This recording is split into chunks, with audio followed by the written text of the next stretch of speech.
Okay, so before the Revolution, France had 3 levels in its social system.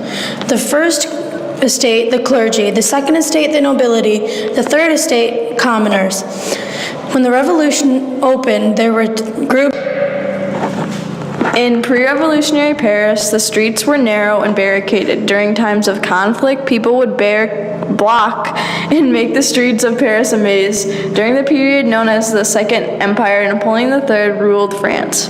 He asked an administrator, Baron Heisman, to modernize Paris, to bring clean water and modernize sewers, to the fast-growing city, to light the streets with lanterns, to build markets, and to build parks, schools, hospitals, asylums, prisons, and administrative buildings. But the most important aspect of Heisman's plan was to literally remake the city. During Heisman's reconstruction of Paris, he acquired the name the Demolisher. He plowed over the ancient winding streets of the city, the same narrow streets that had proved to be useful in the revolutions. In their place, he created broad, straight boulevards that were imperilous to barricade, and equally important, they could better accommodate the free movement of the troops.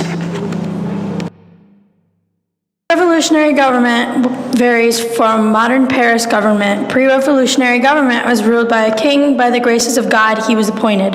In 1789, Louis XVI, crowned on June 11, 1775.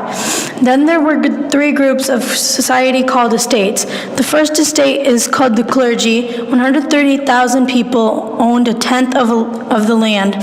Second estate was the nobility. They were entitled to certain rights and did not have to work, as well as tax exemptions.